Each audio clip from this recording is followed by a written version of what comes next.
Hey friends, so in this video I'm going to share every single ETF that there is listed on the ASX so we can compare them and see which one is right for us. But first, what even is an ETF? ETF stands for Exchange Traded Fund. You can buy an ETF like you can buy a single stock on the stock exchange. But instead of buying one stock of Apple, you can buy hundreds of different stocks in a single trade. And the benefits of investing in ETFs is diversification. Let's just say, for example, you're hosting a party. You could go all in and buy margarita pizzas, but maybe not everybody likes margarita pizza. Ooh, I don't even like margarita pizza. And maybe there will be some people at your party that are gluten-free or vegan, so they can't eat margarita pizzas. So instead of buying a bunch of margarita pizzas, you decide to diversify your food choices. So there's less risk and more chances that you can make everyone happy. So you go to a caterer who can give you a little bit of everything. You do need to pay a bit of a fee because you are going to a caterer, but the caterer does all of the work for you and they are able to make a menu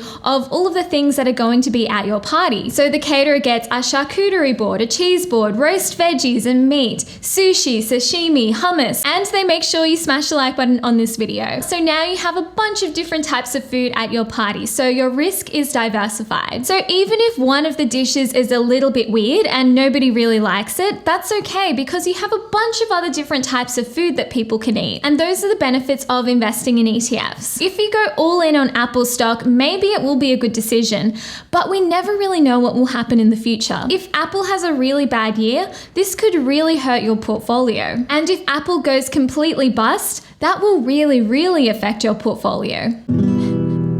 But if we buy an ETF, for example, the S&P 500 ETF, and Apple goes bust, that's fine because we still have 499 other companies to fall back on, some of which may be doing really well. It is important to remember that I'm not a financial advisor and this is not financial advice. So if you would like help with your investing, it's important to reach out to a professional for some help. By investing in an ETF, we still do need to pay a bit of a management fee because otherwise purchasing 500 different stocks will be really time consuming and expensive, and having to rebalance our portfolios every couple of years will also be really time consuming and expensive. So what different types of ETFs can you buy in Australia on the ASX?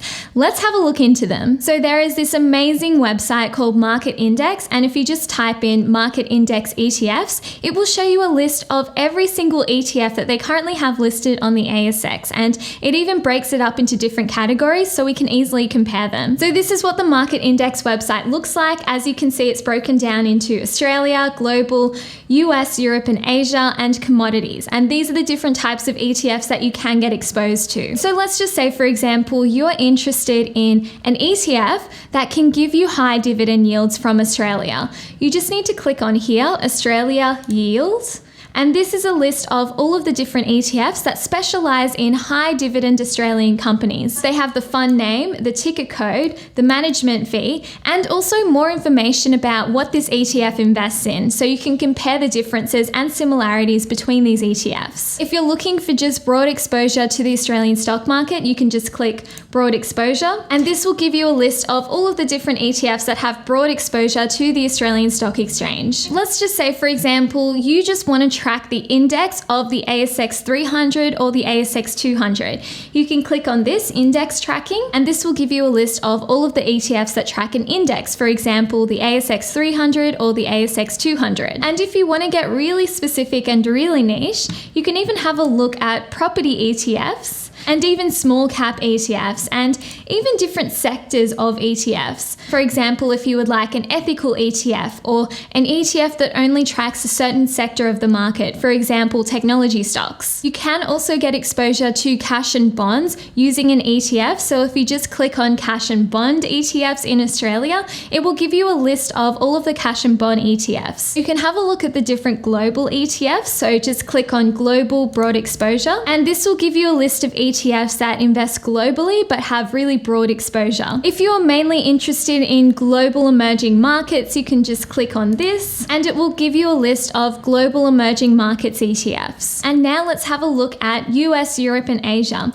Let's say, for example, you would like to invest in the S&P 500 in the US. You can just click on US S&P 500 and it will give you a list of all of the different S&P 500 ETFs listed on the ASX. So you can compare the management fee, the benchmark that it tracks, and also more information about what this ETF invests in. If you would like to invest in the European stock market, you can click on Europe Broad Exposure, and this has a list of all of the different ETFs that you can invest in from Australia that invest in the European stock exchanges. And finally, if you would like to invest in the Asian stock market, you can click on Asia Broad Exposure, and this will give you a list of all of the Asian ETFs that you can invest in from Australia. If you are interested in investing in commodities, for example, energy, agriculture, gold, silver, you can invest in some ETFs that do give you exposure to those different industries, and they all have different risk and benefits depending on what you are invested in. For example, gold is seen as a bit of a hedge against inflation, and it is more of a defensive investment. So if you would like to add some gold to your portfolio, you can just click on gold, and this will give you a list of all of the different ETFs that can help you get a little bit more exposure to gold. Gold is a really interesting asset. You could, of course, buy gold bars. However, it can be really expensive to get your hands on gold, and you will also probably need to pay for some security, a vault or something like that. And that's why perhaps even investing in a gold ETF can still give you that hedge and still give you access to gold, but it's much easier to purchase and you don't have to spend a lot of money investing in gold. So now you know a bit more about every single ETF that you can possibly invest in. Another question that you might be wondering is, how many ETFs should you even have in your portfolio? And honestly, there is no straight answer for this. It all depends on you and your financial goals and what you would like to invest in. However, something important to keep in mind is ETF overlap. So when you are looking to purchase a new ETF, it's a good idea to compare it and contrast it to ETFs that you already have in your portfolio. For example, if you already do have the BetaShares Asian Technology Tigers ETF in your portfolio, and you're also looking at investing in VAE, which is a Vanguard FTSE Asian Index, there are a lot of companies that do cross over in these two different ETFs. So by buying both ETFs, you are doubling up on the different companies that you have in your portfolio, which means that you do have more exposure to the Asian market and a few different companies in these ETFs that do have that crossover. So that's why when you are selecting ETFs, this is something that's really important to keep in mind.